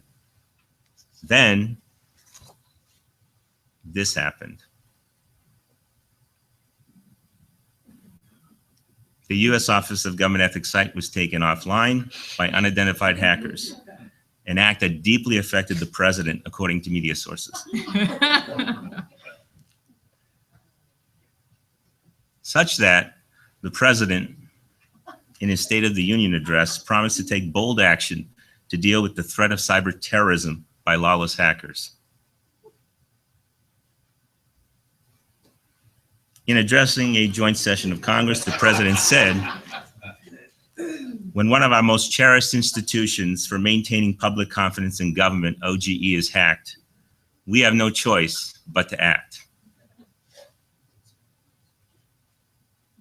So the president tasked the U.S. Cyber Command, now an independent federal agency, to develop an antivirus software that will, as the president said, rid us of the scourge of data theft once and for all. As you know, Terminix was awarded the sole source contract for the omnibus antivirus software.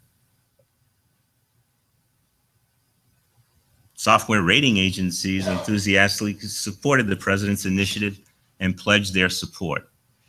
Once the software is tested, it is expected that the software will become the government standard for antivirus software protection in the executive branch.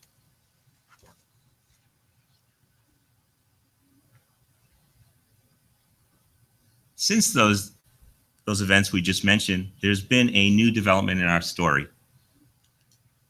Congress is having second thoughts about the continued funding of this contract. It believes antivirus software alone will not win the cyber wars. Employee education is needed to be a winner in the war against cyber terrorism. Many in Congress believe the software should have an offensive software capability. Some members said that they might stop funding the Terminix contract.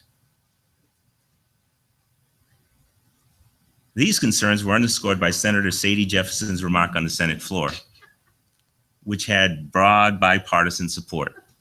She warned all hackers, foreign and domestic, if we find you, we will destroy you.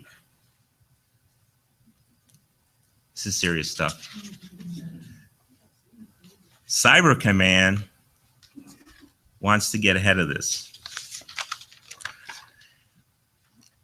potential public relations issue and funding issue. They are thinking of amending the Terminix contract, which we know is for the omnibus antivirus software. Terminix's CEO wants Dave, our former government employee who worked at Cyber Command, to reach out to Cyber Command about possible amendments to the contract. Cyber Command believes the cyber threat awareness would improve the effectiveness of the omnibus software and would also address some of Congress's concerns. So it is commonly known by cybersecurity people that employees more often are the weakest link in cybersecurity.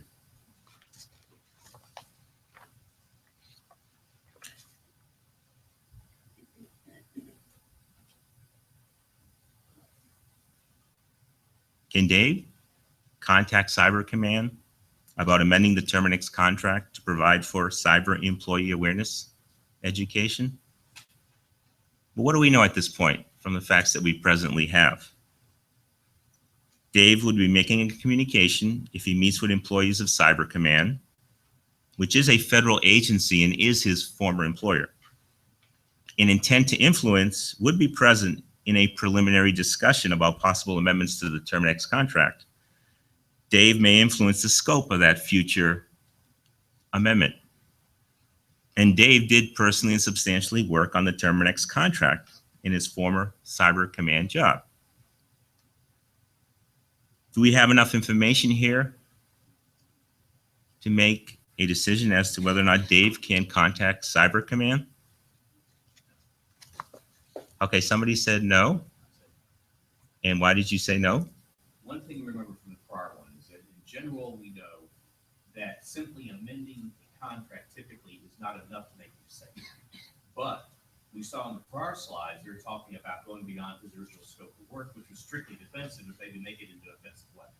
That could be a completely different scope of work, a completely different amendment that might almost be essentially like rewriting the contract, because we don't know that.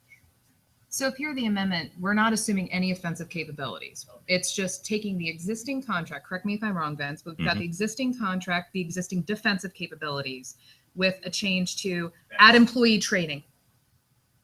That would be Okay. That is correct. A contract modification does not create a new particular matter involving specific parties. The amendment here is not a fundamental change to the Terminix contract. We're still creating the antivirus software. The outreach program here is tailored, directly related to providing information about the antivirus program. So that's the correct answer. So good teachers. assuming that the contract is under $10 million? What's that? Are you assuming that the contract is under $10 million? Are you assuming that the Yeah, contract is under $10 million was the question. Sorry, just to repeat it. Well, that is my assumption at this point. It's not a fact in my fact pattern, but I will assume that.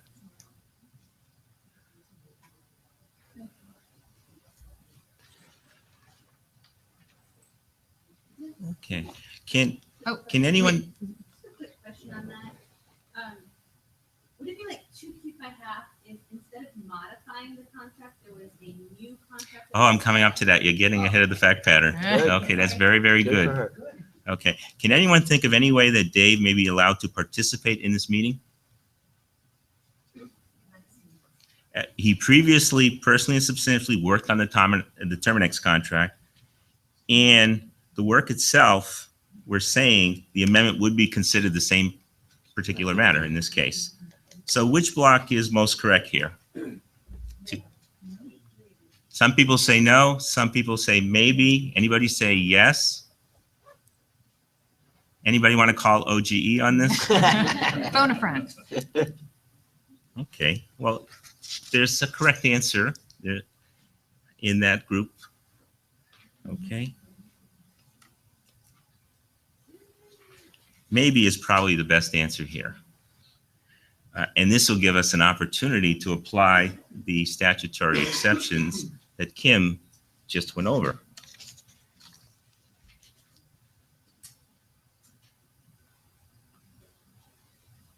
Do any of these 3 statutory exceptions apply? J1, what do we know? It's for official duties. Would that allow Dave to participate? Is he performing official duties? That's correct. J4 is for special knowledge. Is that going to apply here? Why wouldn't it apply here? It doesn't apply to A1 or A2. What does it apply to? C and D, right? And also, if you're compensated, you can't use it, right? Is Dave compensated? So we're moving on. And how about scientific and technological information? Is that available here? Think about what the meeting's for. What are they going to be talking about? Employee awareness training. Awareness. Is that scientific and technological information? No. But could it be? Depends upon the conversation, right? If they get into an in-depth conversation in order to provide awareness training, then might be a possibility, but you'd have to follow the procedures in J5. But likelihood is probably not, right? Yeah. Right. No, I agree. I think if there was, a limited conversation about the technical guts of how this software program worked, and that was the sole reason why Dave was brought in to be like, this line of code does X, Y, and Z. We have no facts here. I don't think that would be likely if it was a communicate or a conversation about, employee training awareness.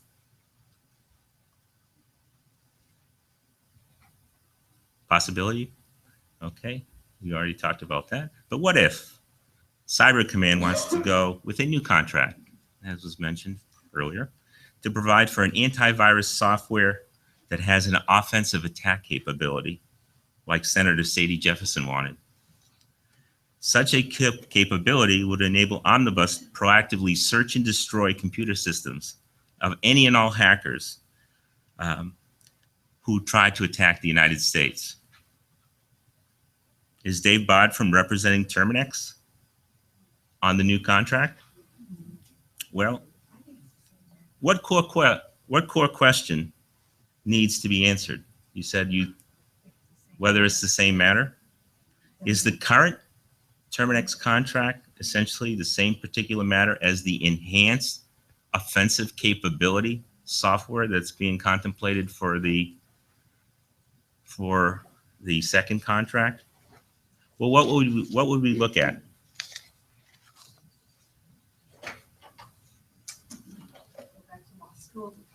Well, they're actually in the regulation. There are some factors specifically laid out, but that's good. I mean, it's whether it's the same matter is the critical point. And these are some of the factors that we would look at. Do they involve the same basic facts? Well, they involve antivirus software, but attacking other computer systems is vastly different from protecting against infections in your systems. Same basic facts. Well, you're probably going to need some more experts who know how to infiltrate systems as opposed to experts that know how to protect systems. Same or related parties. It might not even be a sole source contract in this instance. Right now, we have a sole source contract. Same or related parties? Maybe not. Same confidential information? Probably not. Offensively attacking people's systems in other countries or in the U.S. is a very big deal. And just to chime in, Vince mentioned that these factors are outlined in our 2641 regulation, and they're also derived from the Medico case that Jeff mentioned earlier. So reading the Medico case, whenever I have a same particular matter determination, I tend to reread Medico, pull out my regs, and figure out those factors, which Vince laid out here. So this has been a new development. The arrow is pointing to Jacadus Strojan. In his native language, it means Lord of the Universe. His friends call him Jack. Jack is a little older than his peers. He's 31. The average age of a software developer worldwide is 28 years old. I don't know if you knew that. In the US, they're older, 31. This is a picture of his team. Jack has taken over responsibility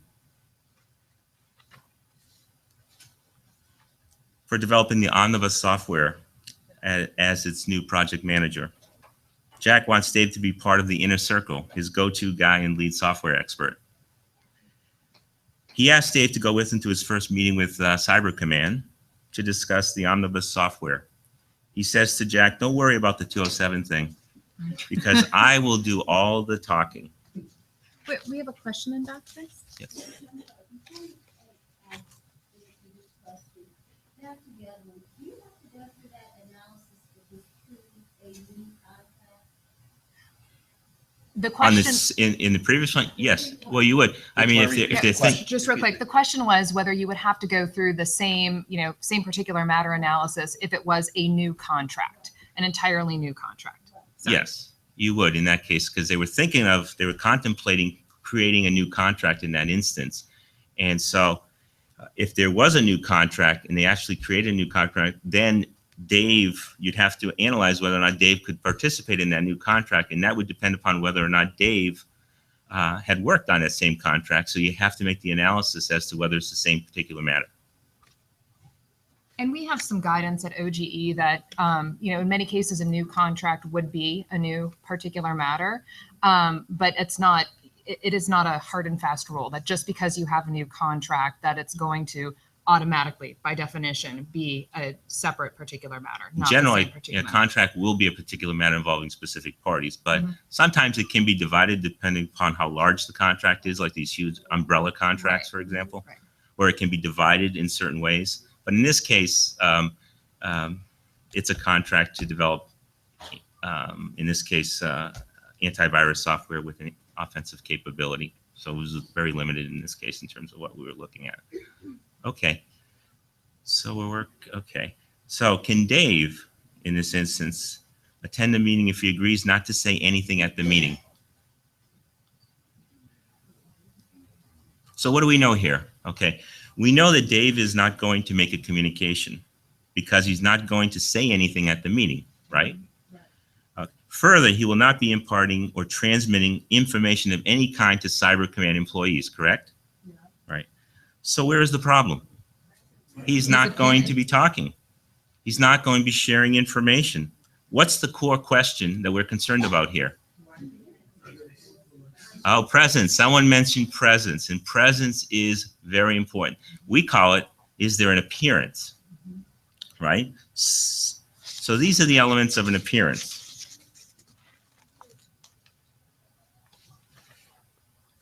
Okay, so that's when he would be making a communication. We've already said that that's not the case here.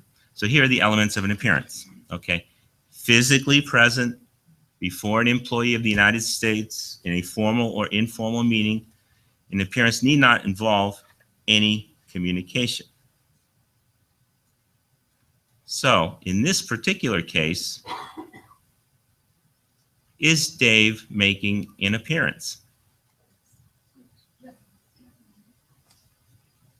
He is making an appearance? Okay. So, right, he's physically present, right? He's going to be at the meeting, so those elements are met. Can we now answer the question of whether or not Dave can appear at the meeting so long as he says nothing? How many people say we can answer the question now? Nobody thinks we can answer the question. Why can't we answer the question?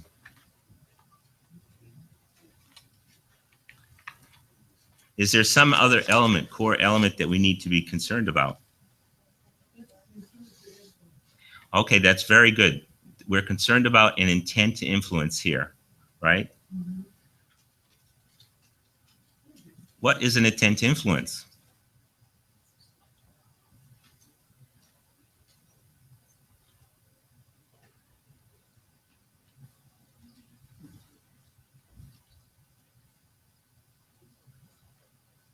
Is there an intent to influence here by Dave being actually present at this particular meeting?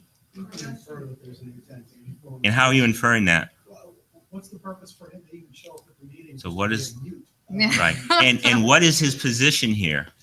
Well, his position, he's being brought in to have the brownie. People will recognize he developed the software. He worked at the agency. Right, and he worked at, exactly, he worked at the agency. And the impression is that he is attempting to show that the team he works for now, is, whatever his Jack is going to be advocating is the correct. He's Right. his weight by his presence. Exactly, that's the way you would analyze it. So Dave's mere physical presence may constitute appearance with the intent to influence, okay?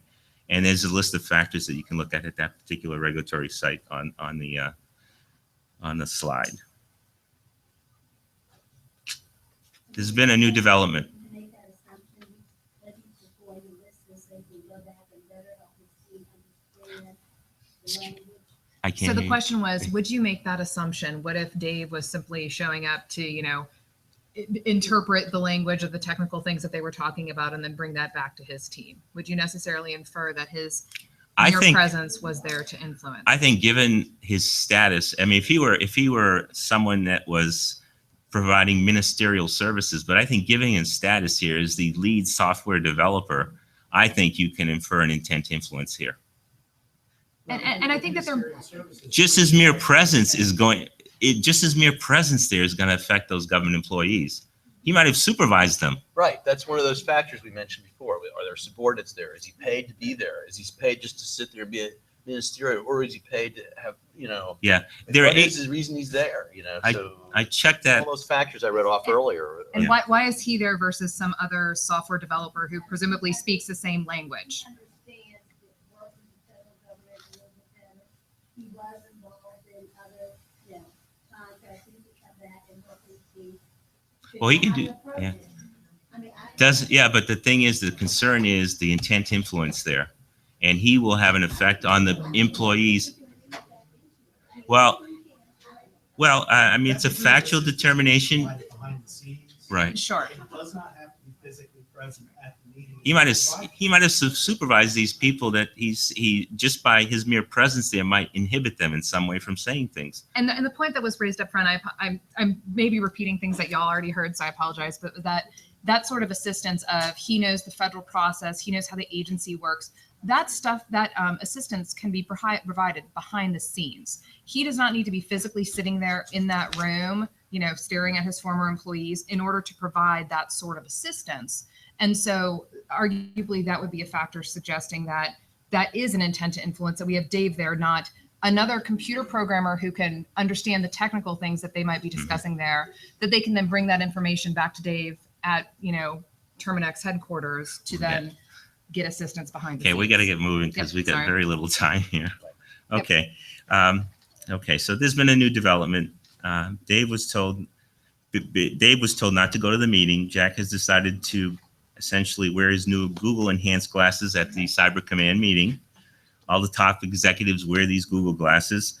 The glasses allow him to do two things: transmit audio contact from the Cyber Command meeting back to Terminex headquarters, And members of Jack's team, including Dave, can send him real-time streaming text messages during the meeting. Okay, can Dave send messages to Jack via these glasses? Can the former employee send his new private sector boss text messages while his private sector boss is attending the meeting at the former agency? Because he's got a bug in his ear, so to speak, and can communicate back to his boss. We'll assume a lax security system. It's one of the private GSA lease buildings, not an Uncle Sam building. Dave would be making a communication if you were to orally impart or transmit information of any kind to Cyber Command employees. The communications are only to his boss here, and Dave would make an appearance if he is physically present, which he is not. Okay. Right. So, I mean, there are ways in which you can get around this. I mean, the Cyber Command might ask for a list of the people that are actually sending the text message. They may prohibit that kind of activity. So there's ways in which Cyber Command could deal with this particular kind of situation. So, okay, so let's move on.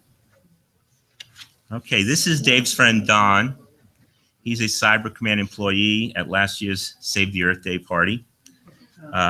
Dave would like to share a few beers with Don. There's no gift issue here. Don was at Jack's meeting. He loved Jack's Google Glasses. Dave is thinking of giving Don some of his handwritten notes that he developed for his boss, Jack. Behind the scenes, he developed them. The notes are some of his ideas about cyber education awareness. Dave wants to get the ball rolling because he's a mover and shaker. Can he do this? Anybody? Can Dave share his notes? He would be making a communication if you were to orally and transmit the notes to Don, a U.S. government employee, right? And the fact that the notes are behind or created behind the scenes really does not negate the fact that they would be making a prohibited communication. Okay. This is Ashley.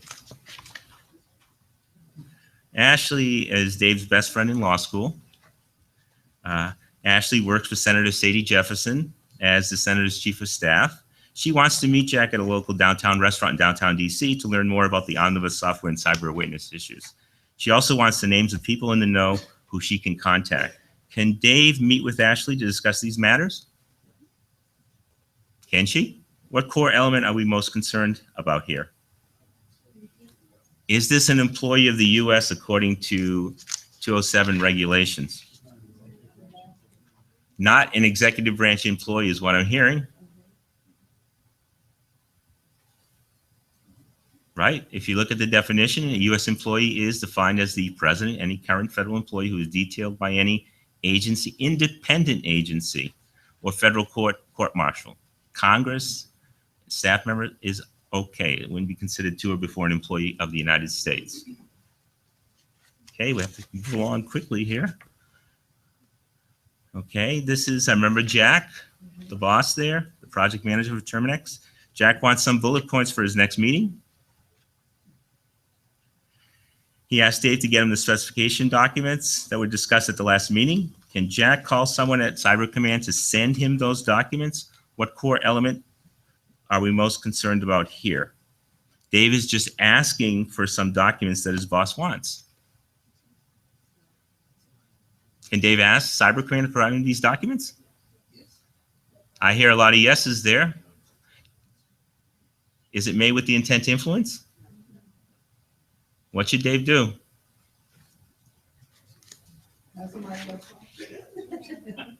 Does not appear to be made with the intent to influence. ACC employee Jack directed him to make what appears to be a routine document request. They were previously discussed at the meeting, so it's really just part of the performance of the contract.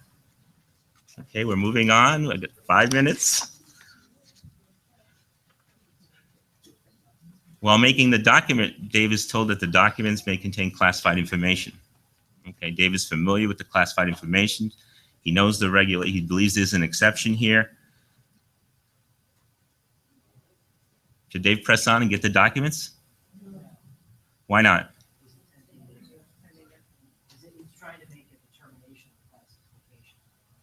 Exactly. There's an issue here as to whether or not these are in fact classified informations. And that would be an issue. That would involve some sort of an appreciable, there's an issue there concerning whether or not these can be released or not. Discretionary action by the government. The Right. government has to take some. So there is a potential dispute there as to yes, we can release them or no, we can't. So this is no longer a simple routine request, essentially. Next one. That's the end of the hypothetical. You want to know what happened to Dave and Oh, yes, he did. Dave left Terminex. He started an anonymous hackers coalition with his friend Ashley. It aims to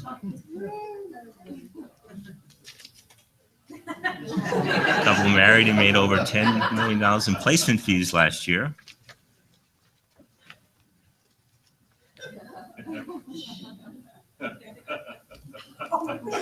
Which I am in the process of reviewing that 278 candidate report.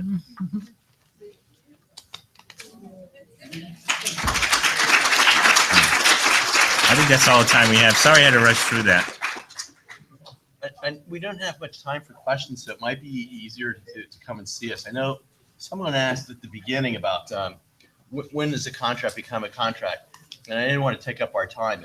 That's covered in 2641. They'll talk about the period, like how do we know if there's any bidders? When does that start? Just trying to gather some information may not. So again, I would commend anybody that has that kind of a question to look in 2641 because it goes into detail on that. I remember we commented as an agency whenever that was first coming out too. So And OGE also has various advisories of, contracts when they become specific party matters. In a lot of cases, is when the government first receives an expression of interest. There can also be circumstances in which there is, kind of a known company that has been in play that is going to be a bidder that might suggest that a party matter arises before they physically say, here, government, here's my application. because only a few of these depends what they're contracting for. Sometimes So- we know there's only so many players. So yeah, in the regulations, like Jeff mentioned, and also OGE's legal advisories has various opinions talking about when a contract, when something first becomes a specific party matter in the contract sense. Question